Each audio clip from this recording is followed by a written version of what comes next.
So welcome everyone to LisaBug Yoga, and today we are going to work on hip openers.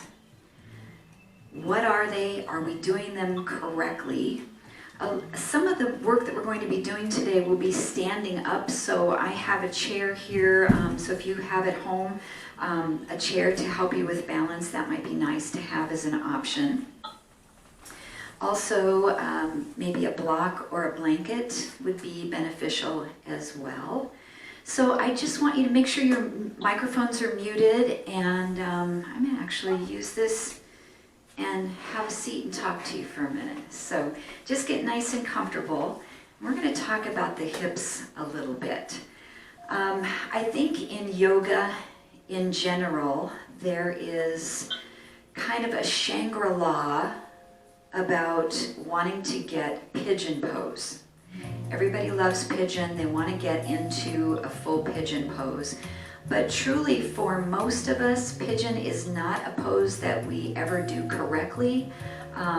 So are we really opening our hips when we're doing pigeon, or are we just uncomfortably cranking on our knees and our lower back? So I want you to think, just sitting, you can be on the floor, in a chair, anywhere.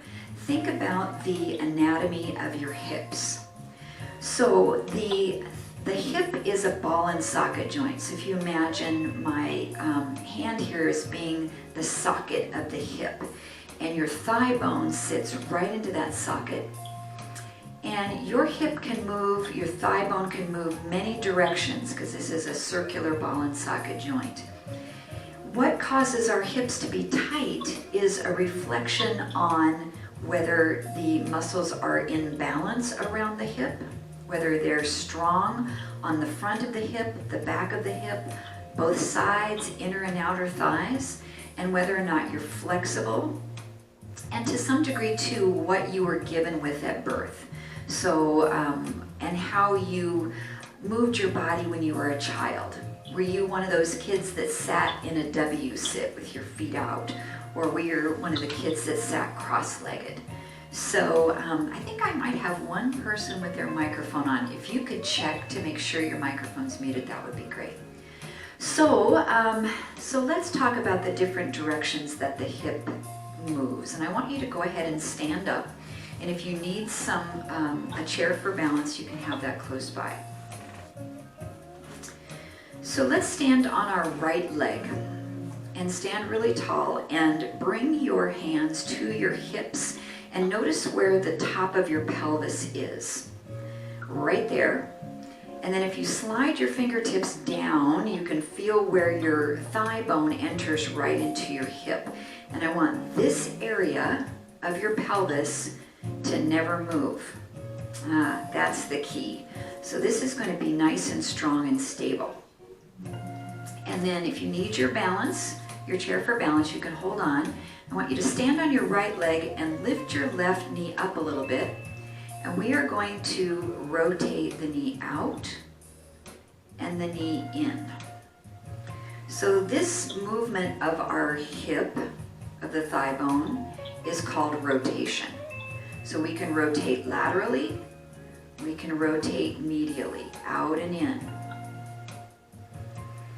The problem with this movement is sometimes in a pose, we use either our hands or the ground to force this range of motion.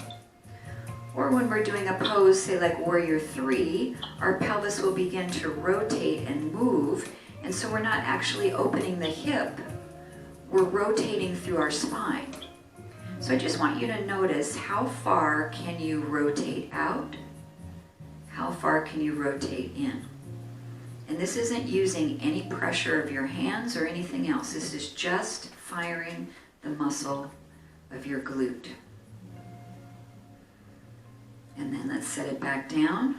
Let's do it to the other leg. So we'll just slightly lift up that right knee, and we open, and we come across. So we're actually warming up our hips too as we're beginning to do this action, and we're learning about our pelvis and learning about the hips. We're warming them up. And I just want you to notice and think about the pose tree. If you open your knee and the range of motion that you have is maybe about 45 degrees, that's what your tree pose is going to look like. We're not going to force it to be able to come clear out to the side when we're doing tree.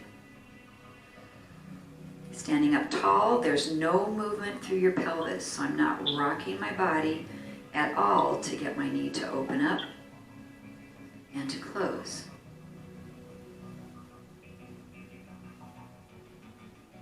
Good, one more on this side, opening it out and bringing it in. Setting it down. And just notice how you feel, maybe starting to feel a little bit warm through your hips. So the next movement with the left leg is we are going to lift it to the side and back in. So what typically happens when we do this move is we start to bend over this way. So I want you to keep your pelvis and your whole body upright as we open the hip to the side and close it in. So we are freely moving this hip through the range of motion that we can do without adding in any external force. Contracting this muscle. And you should feel this and know exactly what muscle you're using to open this leg out. This movement is called abduction, abduction. It means moving away from the midline. So if I were to start to move my body with this, which leg am I actually abducting? I'm not abducting the left leg anymore. I'm actually abducting the right one.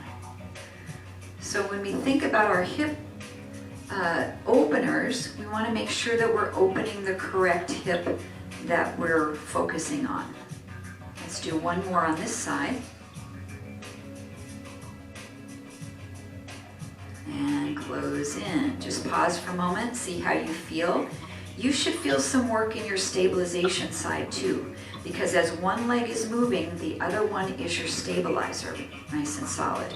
So let's stand on the left leg, keep everything neutral, and see if you can open that leg out without moving anything else. I've got to bring my chair over here to balance a little bit. So I have the benefit as I'm facing you guys and facing the camera is I can see this screen behind me and I can see that my head isn't moving to the side. So this is something at home if you want to try doing in a mirror so you can actually get some feedback of is your body moving with this. So the leg we're standing on, we're feeling some work in the hip as we're stabilizing. The leg we're moving, we call the prime mover. It's abducting, firing the muscle, and closing in. Let's do a couple more on this side.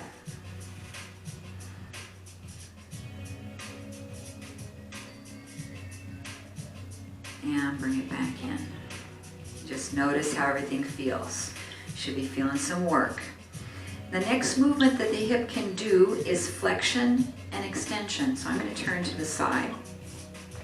Let's use our left leg again. So I'm going to turn around this way. So let's lift the left knee up and then bring the leg behind you without coming forward with your body. So we bring the knee up. We press the leg back. So for most people, a tight hip flexor prevents us from taking our leg back too far behind us. This is a hip opener. But if I lean forward at all to do this, it no longer becomes a hip opener. It becomes essentially a deadlift on my standing leg. So we want to be sure, again, the pelvis isn't moving at all. You should be able to balance a little cup of tea right on the top of your head. Good posture. So these actions as we bring the knee forward, this is called hip flexion. As we bring the leg back, it's hip extension. So we've done rotation, we've done abduction, and now we're doing flexion and extension.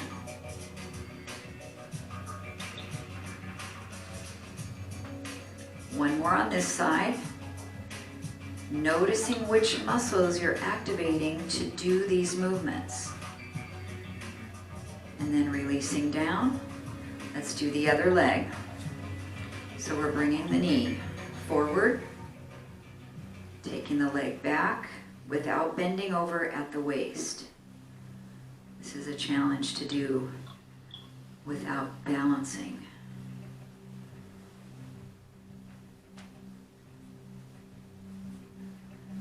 Your standing leg can have a little soft bend in the knee.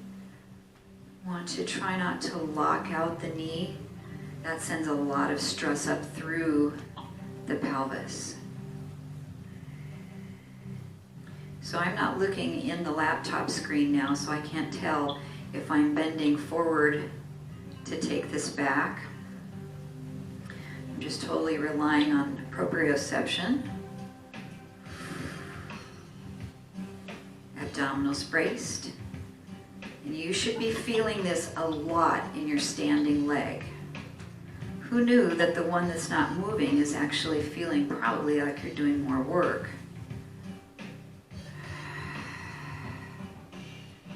And then come back to center and release it down. Shake out those legs a little bit, maybe come to mountain pose.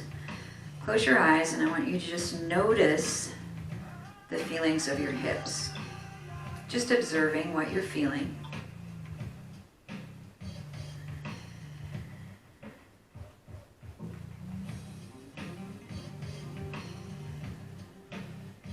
And then we'll come down onto our hands and knees into an all fours position.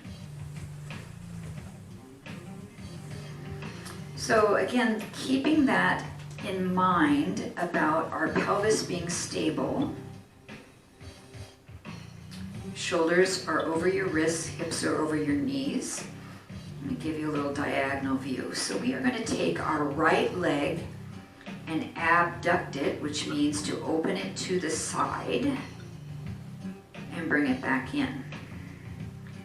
So whatever range of motion you can open it without tipping your hip up, and I'm over exaggerating that, but I want you to keep your pelvis as balanced as you can as you open that leg out.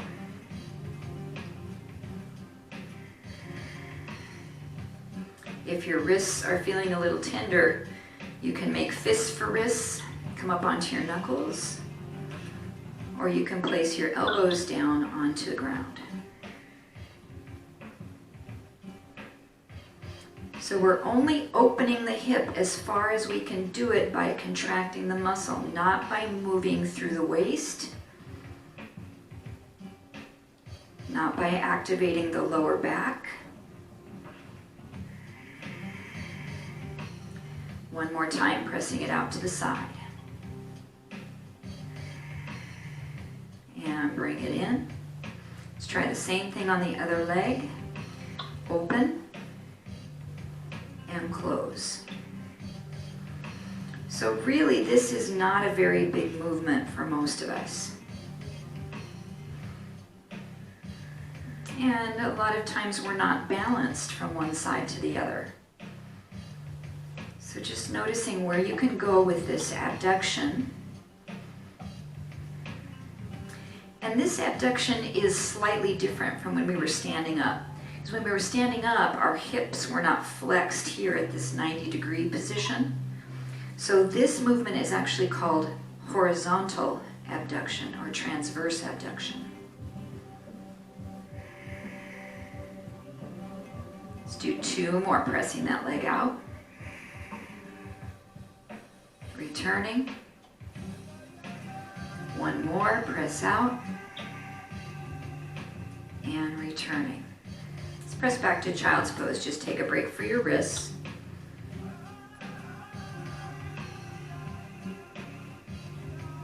And then we'll be moving our hip from a downward facing dog. So let's rise up, tuck the toes, and lift the hips up nice and high. If your wrists again become tender, you can drop this down to your elbows or back to your hands and knees. So I want you to look at your feet here. If our pelvis is neutral and our thighs are following that straight line down from the top of the thigh bone into the feet, our feet should be parallel.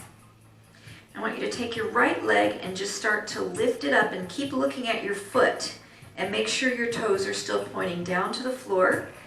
Make sure that your hip didn't lift up and your toes didn't turn to face outward. And then lower that leg just a little bit. I want to stay on that right side. So you are moving through hip flexion and hip extension, just like we did when we were standing up and we lift the knee forward and sent the leg back. That leg is passing directly through a parallel line. And of course our stabilizers here are our left leg and our shoulders and our core. So we're opening the front of the hip just a little bit by tightening the glute as we pull that leg back into extension. Let's lower that leg back down. If you need a break for your wrists, you can take it or drop to your elbows. We'll just go right into the other side if you're ready. Lifting that left leg up, and you can see your toes, so make sure they stay pointed down.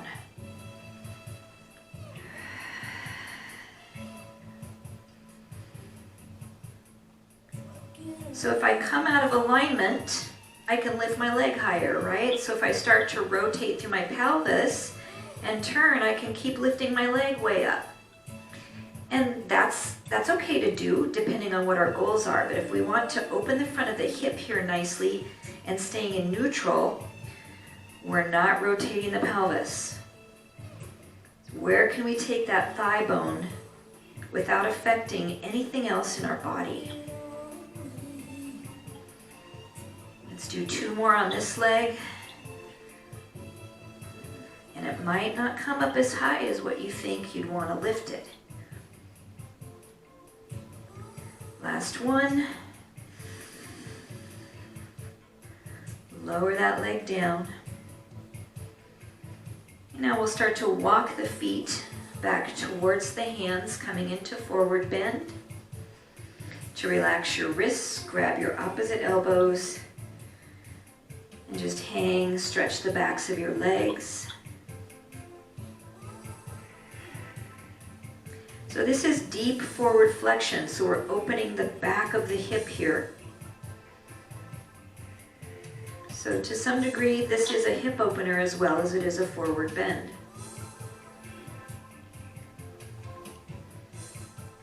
And then slowly roll up, 1 vertebra at a time. Sweep the arms up, inhale. Press palms and exhale. All right, if you need your chair for balance or your wall. So we did rotation of the thigh this way in tree. Now I want you to do a rotation in a standing pigeon. So we're going to stand on the right leg, pick up the left knee, rotate it so it's folding across, and then tap it back down to the floor. So we're picking it up into flexion, rotating it, and coming back in. And I want you to notice how much does your hip rotate. And we'll just do 1 more.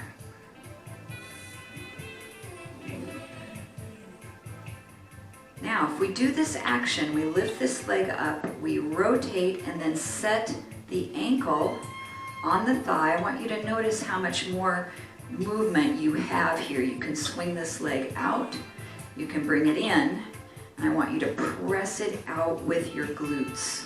Maybe I need my chair. Press it out with your glutes. So you're standing, ankle crossed over the thigh, and you're pressing this out.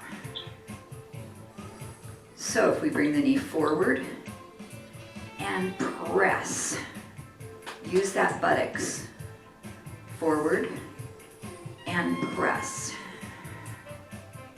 1 more, bring it forward and press.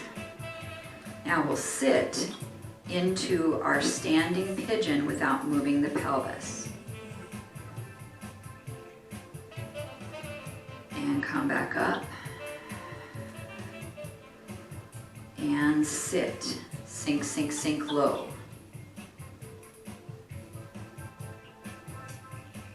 One more. Sink down.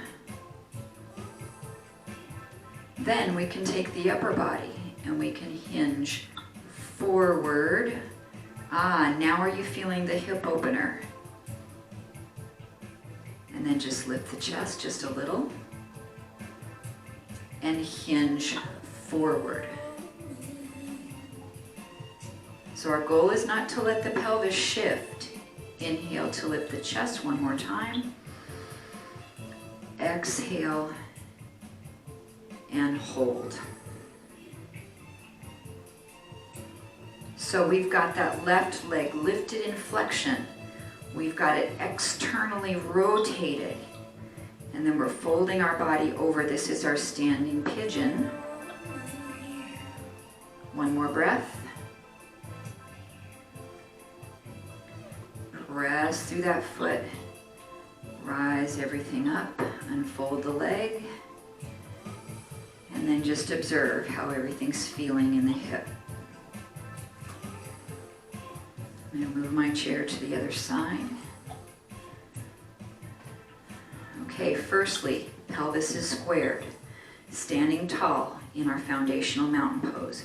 We just lift up the knee and rotate. I'm not setting it on my thigh yet.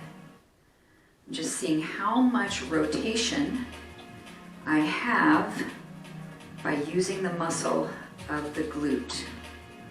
Lift up, rotate. I don't have a lot without using the ankle to the thigh to get more. All right, let's do one more. Lift that knee up. Rotate play you have here. And then press it out. Bring it forward. Press it out with the glute. Bring it forward.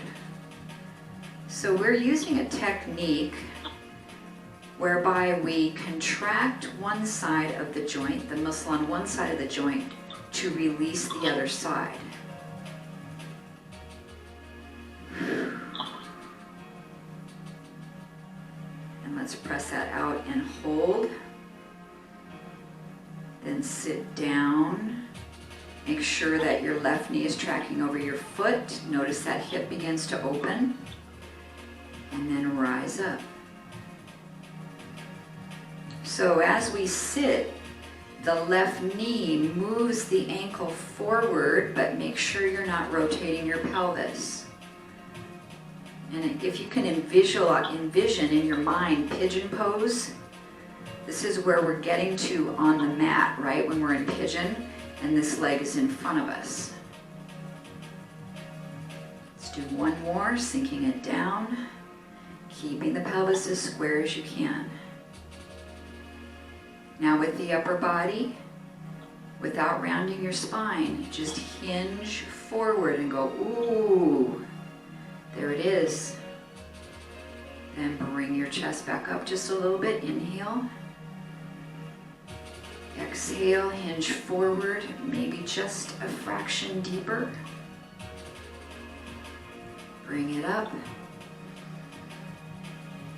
And breathe out. Let's hold this last one. And just check in. Is your pelvis stable or is it rotating? You should be in a neutral spine. That's a lot of work for your standing leg, your stabilizer. Keep breathing here.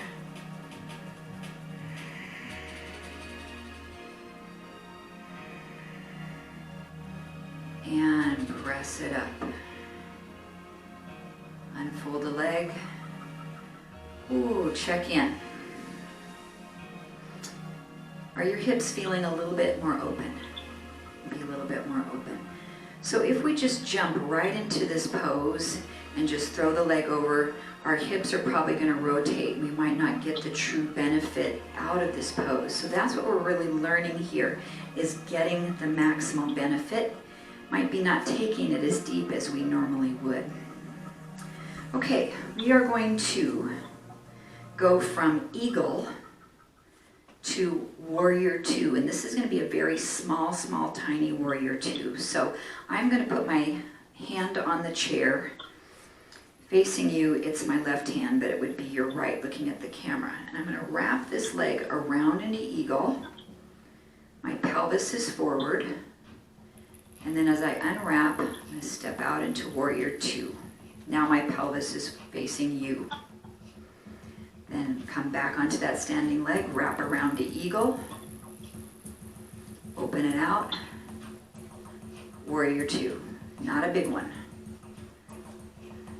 So, based on what we've learned so far, if I were to ask you the question, which leg are we working mostly into rotation? The standing leg, right? Because it's the one that's moving in and out of that ball and socket joint as we come from here in our eagle out into warrior two. So I want you to think about the pelvis moving and out. Let's do two more. So you should be feeling some pretty good amount of work in that standing leg. One more.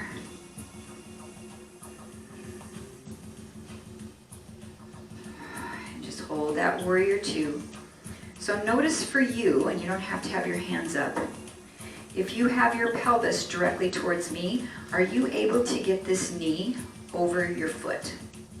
If I try to get my knee over my foot, my pelvis is going to start to turn because I don't have this flexibility to open up my hip. Which is more important, getting your hip squared or having your knee over your foot? It's having the knee. So I want you to look down at your foot, make sure your knee is tracking, and then only turn your pelvis towards me as much as you can without losing that connection there. Shoulders back and down, and again, I'm not in a very wide warrior two. Now if we move to warrior one, this knee again stays tracking over the foot, but turn your body now and face the hip towards the knee. The back foot is slightly turned out. We can reach the arms up.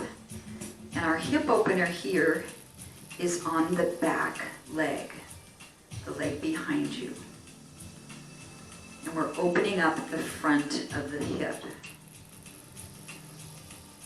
Now let's just bring the palms of the hands right in front of the heart. From your warrior two, keep your front knee bent about the same amount. I just want you to step into chair. And then without moving your pelvis, step back to your warrior one. And you can even place your hands at your hips so you can feel with your hands. Are you moving your pelvis? When you step back to warrior one, are you starting to rotate a little bit in order to get your foot behind you? So really square everything so that you're getting a true hip opener in that back leg. And your warrior one doesn't have to be very big. Your chair pose doesn't have to be low. Just want you to be able to move from one position to the other without moving your pelvis. Let's do one more. Step into chair.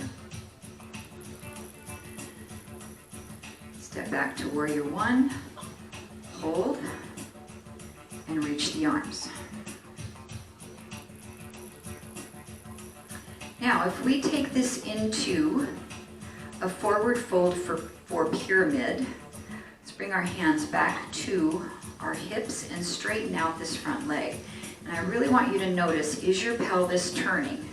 Because if it's turning, you're not going to get the correct hip opener where you want to get it. So pelvis is squared.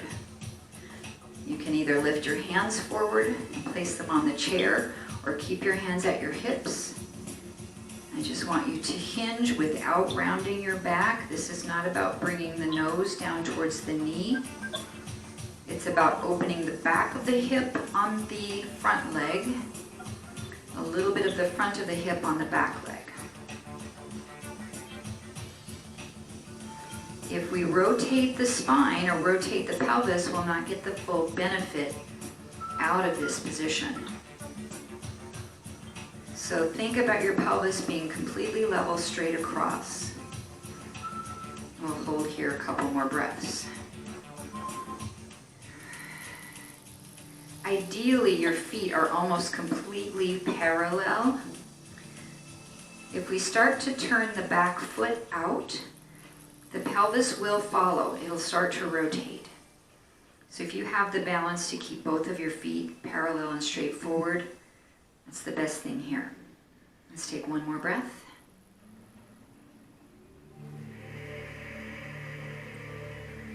And then walking those hands back up. Soften through the front knee and step in. And let's just check in. How does everything feel? This may be a lot to absorb, both in our body as well as in our mind, as we're learning and feeling these things. So really stay fully focused on the breath, fully focused on the experience in the body. Then we'll move from our ego to warrior two. So if you have your chair, you can bring it to the other side. It's just nice to use for balance here. So the opposite leg is going to wrap around in eagle. When you wrap around in eagle, try not to turn your pelvis. It's straight forward. There's some bend in your standing foot. And then we swing that leg out and open. Now pelvis is forward. So we bring the pelvis back over the standing leg. And then we rotate the pelvis. And the way we're rotating the pelvis is by where the standing leg femur, that leg bone, fits right into the socket.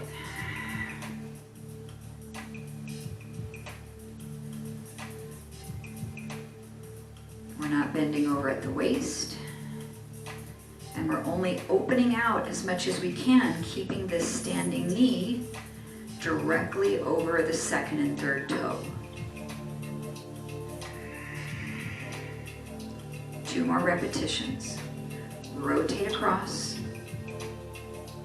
rotate out. 1 more.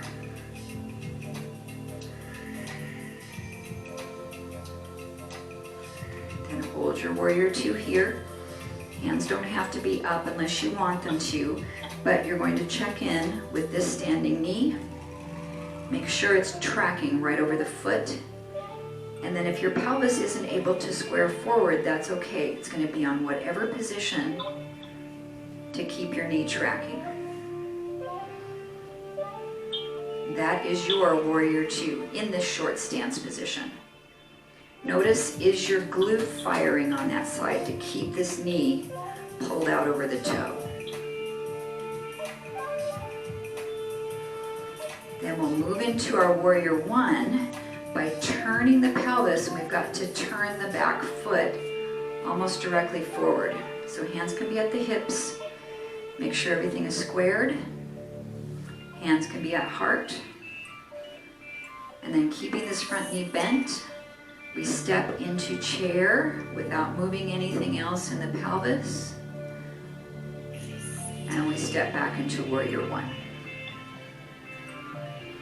Now what I want you to notice here is, are you leaning your body over to the standing leg side? Because I want you to try not to. When you pick up your foot, try not to lean over onto that leg.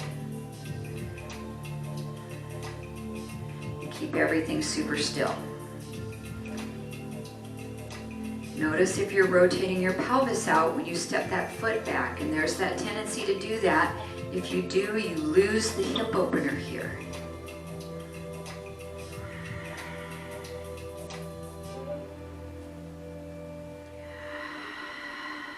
Zip up the abdominals, draw your shoulder blades back.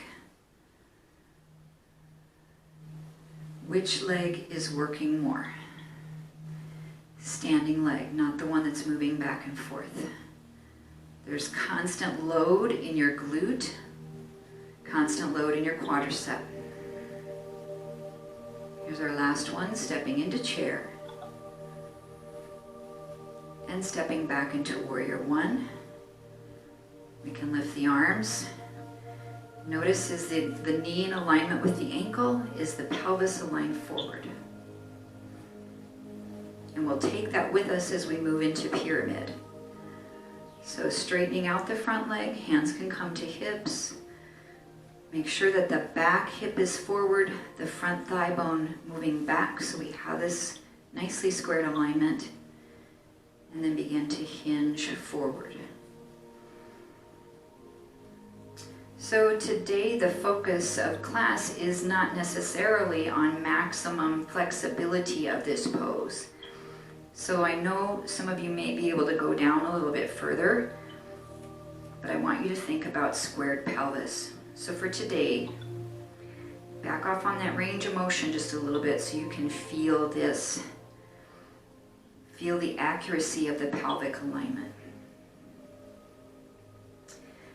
Our body's so used to compensating, and if we're tight in one area, another area of our body will compensate for that by making an adjustment. And to some degree that's a good thing in life, but when we're really trying to train our body to have correct alignment and balanced strength in the muscles, it's not necessarily a good thing. Let's take one more breath. And as you exhale, walk those hands back up. Little soft bend in the front knee, step forward. And let's check in. See what you're feeling. I am feeling super stretched out. I'm really feeling the benefit of those hip openers there. Let's come down onto our back. So our modification for pigeon pose is what we call figure 4 stretch. So I want you to get nice and comfortable on your back. If you need a little bit of a pillow behind your head, you can make yourself a pillow. And then just lay back with your feet flat on the floor. And we did this little technique standing, but I want you to take your right foot off the floor. You're going to lift it up. Your foot is flexed. Rotate your knee, but don't set the ankle on your thigh yet. Just rotate it out. And then tap your heel back down to the mat. We're going to stay on that right side. So the knee lifts. It turns out. That's the hip opener. And then set it back down. And just notice if you have the mobility and the strength to open it out enough to get your heel across your thigh without forcing it across. And I would venture to guess for most of us, probably not, but that's okay. We're working on that range of motion by strengthening the deep rotators of the hip.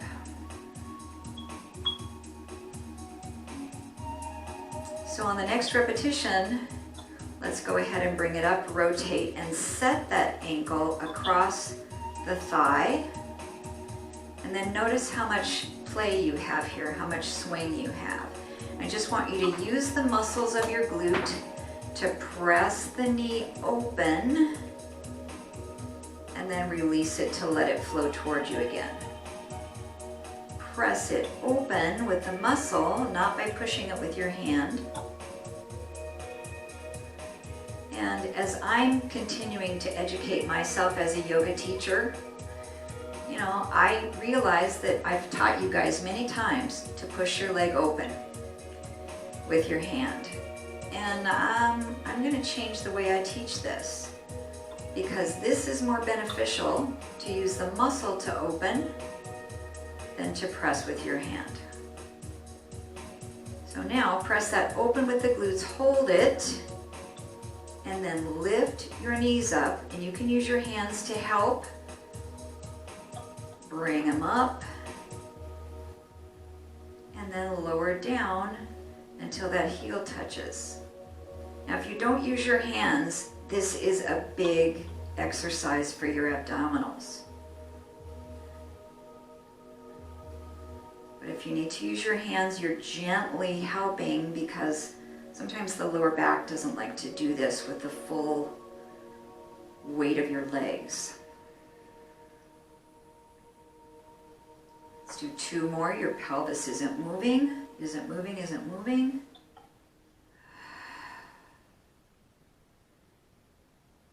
And then 1 more, bringing those legs up. Now what we really want to do is we want to grab and we want to pull, but what happened is your hips probably came out of alignment to do that. So I only want you to grab and go as far as you can without shifting in your pelvis or your lower back, without losing the engagement of opening the knee by firing the glute muscle. And this should feel like a lot more work than the way we've ever done this pose. Let's take 1 more breath here. And exhale, set the foot down, uncross the ankle, and just check in, see how that right hip is feeling. Then with the left, we'll pick up the knee, foot is flexed, and just rotate any amount that you can do with the strength of your muscle, and then set your heel back down, just tap it to the floor. And these motions can happen all at the same time, so you don't have to lift your knee up and then turn. As you're starting to lift it, start to rotate, so it's all kind of one smooth movement. This is much easier to do than when we were standing up, because we don't have to worry about balance. And the ground is helping us to stabilize the pelvis, which is really nice.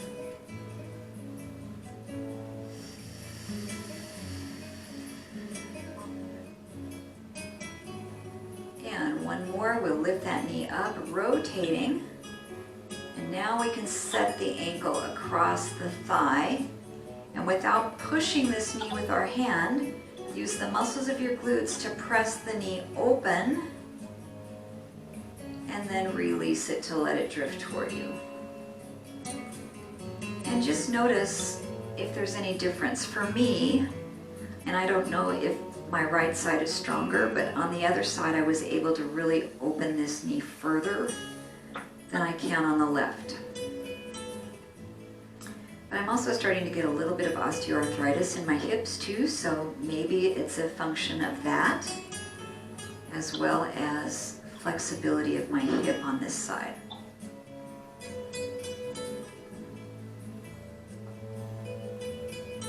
And then press that knee open as far as you can. Hold it there, brace your abs, and see if you can lift the knees toward you and lower, only using your hands to guide the way if you need them because of your lower back and your abdominals. And you're not cranking your knees towards you, you're only going as far as you can with the strength of your muscles. Bandhas are braced, pelvic floor, lower belly braced.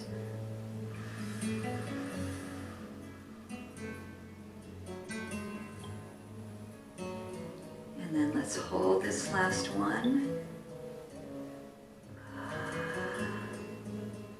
And if you can, without moving your pelvis, you can use your hands to guide your legs in a little closer, but not much. 3 breaths.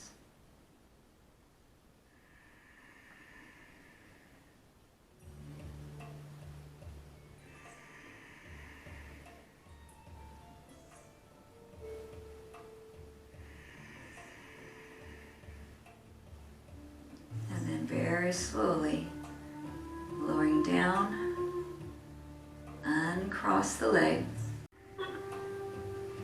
Let's roll over onto your side to press yourself up to seated. And we'll come to our hip opener, Baddha Konasana. So with Baddha Konasana, we sit with the soles of the feet together and let the knees just open up.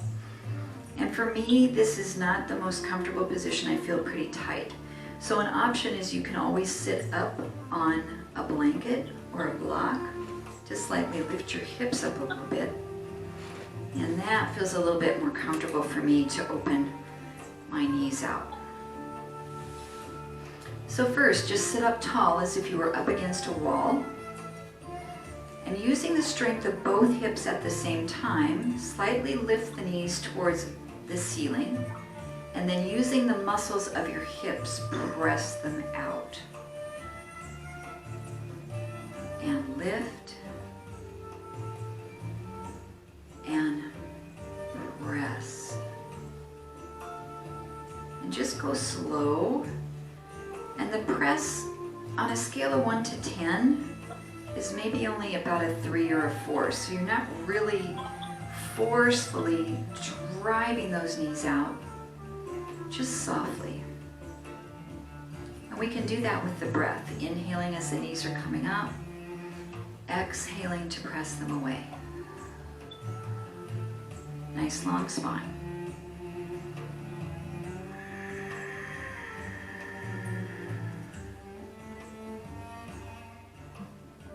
This time, let's press the knees down and hold a gentle connection. So we're actually pressing now at about a 2. Holding this connection, opening the knees apart, start to hinge your upper body forward just a little bit and see where that end range of motion is in your lower back. Now I'm not rounding my back because this is now becomes about my spine. I want this to be about your pelvis. So straight back, you're going to hinge and come up. Exhale, hinge. Now did you stop opening your knees wide? I did. So I need to remind myself as well as you. So we've got a level 2 pressing the knees down with our glutes. And we're exhaling to fold this forward.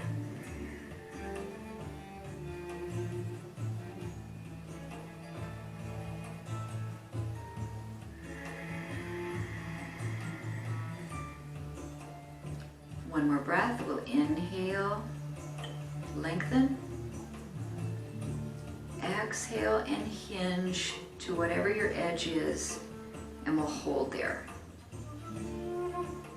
Now, is it a bad thing to curve the back and try to bring your nose to your knee, to your feet? No. It becomes a really nice lower back stretch. So if you want to add that in, as long as you keep everything braced in your pelvis and you have this beautiful hip opener, you can go ahead and start to sink this down because sometimes it feels really nice in the back. We still have that little bit of connection to open the knees apart with our hips firing slightly. And just notice where you're feeling this. Inner thighs, in the groin, maybe up high into the groin, lower back.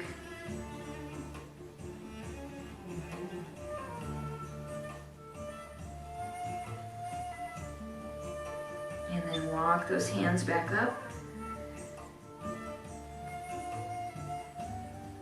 And notice, just check in. A very difficult position to sit in to keep our hips level is what we call the Z-sit, or in Pilates it's called mermaid. So if you keep your right foot in front and take your left knee out to the side, I'm up on a blanket, which makes it a little bit easier, but still, if I put my hands on my hips here, like we did at the beginning of class, this hip is up higher than this hip. So I'm not able to get my pelvis to really square. This is where pigeon comes from, yes? So if I extend my leg back behind me and I fold over, I'm doing pigeon. But if I cannot even sit here and get my pelvis squared and level, then pigeon for me is not the best pose to do. Laying on my back for a figure 4 stretch is the best to do. Is it okay to go ahead and go? Sure, we can come down. We can get a stretch for the pelvis, but just know that if you feel any pain doing this at all or can't get your hips to square, a better true hip opener for you is to lay on your back for your figure 4 stretch. And if you're there at home and you want to send the left leg back behind you, you can do that and try your full pigeon. And just notice if you're able to keep your hips squared while you come into that pose. And really, truly, there's nothing magical about doing pigeon. For some reason, it's just one of the poses that most everyone wants to go to as a hip opener. And let's walk ourselves back up. And let's see what our mermaid or Z-sit looks like on the other side, because chances are it's going to feel and look very different. So if you have tight hips like I do and I'm really unsquared, the side that you want to elevate up is the front leg hip. So I have my blanket underneath my facing you, the left side, and that's going to get my pelvis to level off a little bit more. So even kind of sitting in this position is a little bit uncomfortable for me, but you may be able to just plop down and be directly squared. Let's go ahead and see what it feels like on this side to hinge forward.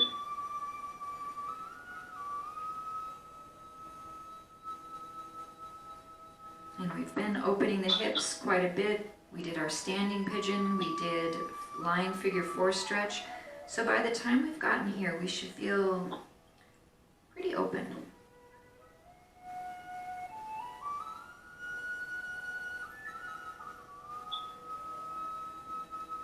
And just really breathing here, in and out through the nose.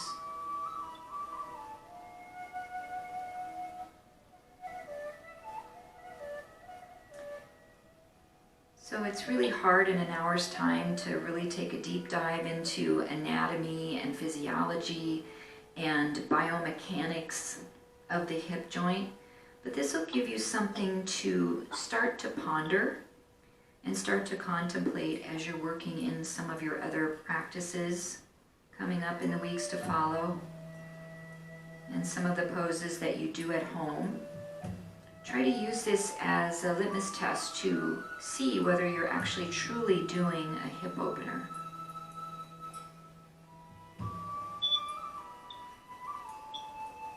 And then let's walk those hands back in.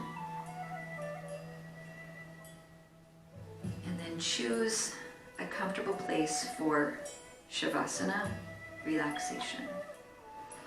So there at home, you might have a wall. You can come into legs up the wall. You can lay down onto your back. I'm going to choose a seated meditation here. And once you come into that relaxed place, we'll check in one more time with the hips.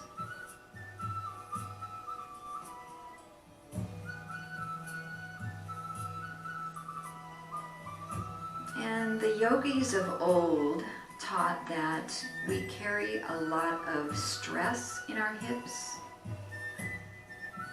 We carry grief in our hips. We carry pain and suffering and a lot of those emotions in our hips. So what does that really mean? It means that when we are tensed and stressed and we have anxiety, we can tense certain areas of our body and cause tension in a physical manner as well as mentally and emotionally.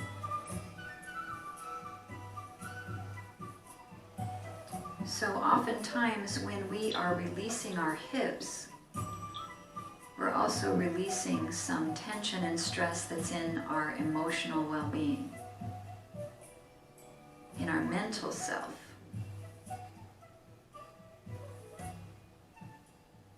And it's not unheard of to begin to shed a tear while you're doing a hip opener, or to find something funny and laugh. It can be an emotional release.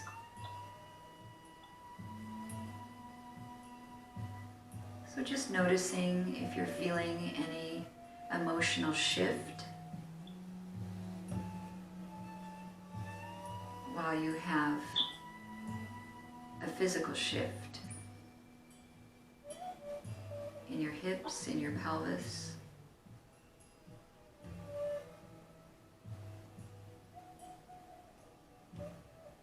And bring your awareness to the breath. Slowly inhaling and exhaling.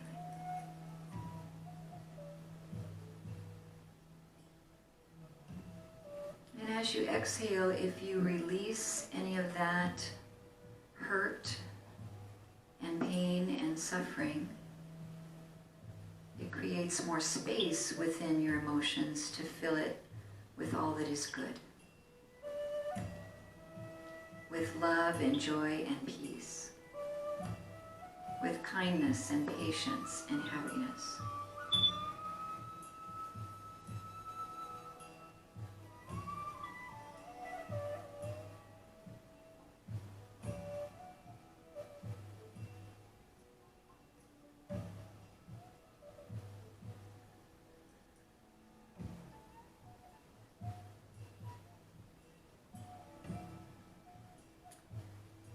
Oftentimes in our hip opener practice, something may come back, a memory, a hurt, something that we thought we let go of.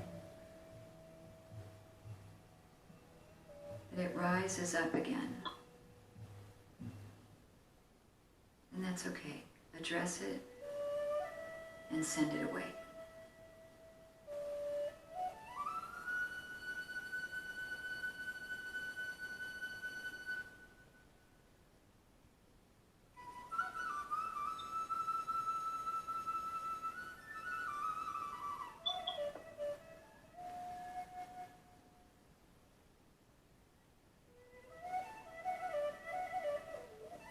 Bringing your awareness back into your body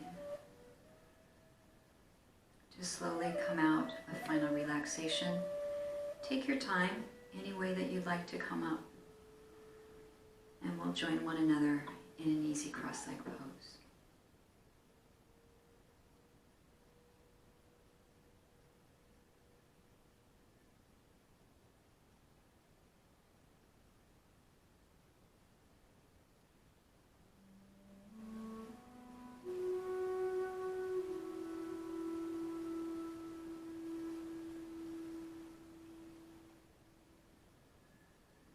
Take a breath together, sweeping the arms out and up. Stretch, lifting your arms just like a funnel, receiving positivity, goodness, peace and love. Press the palms together and draw thumbs into the heart. We use this Anjali Mudra to express our gratitude, and I am so grateful for each and every one of you that's joining me along this virtual journey. And may the love and peace that resides within me honor the love and peace